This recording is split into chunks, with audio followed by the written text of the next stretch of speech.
ইরানের তেল রপ্তানি ধ্বংসে দেশটির উপর নতুন নিষেধাজ্ঞা জারি করেছে যুক্তরাষ্ট্র। আন্তর্জাতিক গ্রে মার্কেটে তেল বিক্রি থেকে ইরানের আয় হওয়া অর্থ গোপনে বিদেশে সরানোর পেছনে বিভিন্ন ব্যক্তি ও প্রতিষ্ঠানের হাত রয়েছে।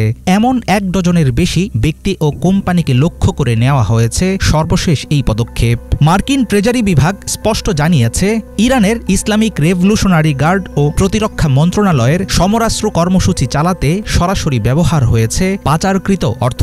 এমন পদক্ষেপের মধ্য দিয়ে মুসলিম দেশটির অর্থনৈতিক মেরুদণ্ড ভেঙে দিতে চাইছেন প্রেসিডেন্ট ডোনাল্ড ট্রাম্প। কিন্তু প্রশ্ন হলো, শেষ পর্যন্ত কতটুকু সফল হবে ওয়াশিংটনের এই মরিয়া প্রচেষ্টা? ইরানি তেল বিক্রির টাকা পাচার করা হয়েছে হংকং ও সংযুক্ত আরব আমিরাতে অবস্থিত প্রতিষ্ঠানগুলোর মাধ্যমে। এর মধ্যে কিছু অংশ আবার লেনদেন হয়েছে ক্রিপ্টোকারেন্সিতে। সম্প্রতি এসব তথ্য নিশ্চিত করেছে যুক্তরাষ্ট্রের office of foreign assets control OFAC।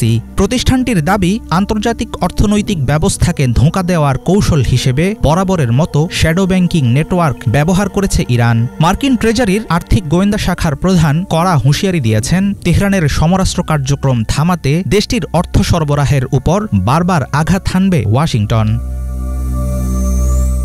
নতুন মার্কিন নিষেধাজ্ঞার তালিকায় আছে 2 ইরানি নাগরিক। তাদের বিরুদ্ধে অভিযোগ, ইরান সরকারের হয়ে তারা প্রায় $10 কোটি ক্রিপ্টোকারেন্সি কেনার ব্যবস্থা করেছেন। যুক্তরাষ্ট্রের জারি করা নিষেধাজ্ঞার কারণে আমেরিকার ভূখণ্ডে এই দুজনের কোনো সম্পদ থাকলে সেসব জব্দ করা হবে। পাশাপাশি কোনো মার্কিন নাগরিক বা প্রতিষ্ঠান তাদের সঙ্গে ব্যবসাও করতে পারবে না। এবারের স্যাংশনের মাধ্যমে ট্রাম্প প্রশাসনের মূল লক্ষ্য ইরানের তেল রপ্তানি শূন্যের কোঠায় নামিয়ে আনা।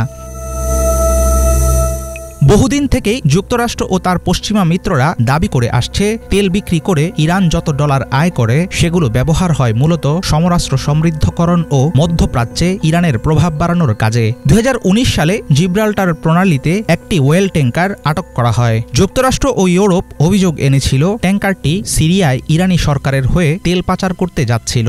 এমন অনেক অভিযোগ থাকার পরেও শিপ টু শিপ লেনদেন ও শ্যাডো ফ্লিটের মাধ্যমে তেহরান চালিয়ে গেছে বিকল্প পথে তেল রপ্তানি। যুক্তরাষ্ট্রের নিষেধাজ্ঞা তালিকায় এবার শুধু ইরানি নাগরিক নয়, রয়েছে বিদেশি ব্যবসায়ীদের নাম। ইরানি তেল পরিবহনে সহায়তার অভিযোগে গত আগস্টে গ্রিক শিপিং ব্যবসায়ী আন্তোনিউস মার্গারিতিসের বিরুদ্ধে ব্যবস্থা নেয় যুক্তরাষ্ট্র।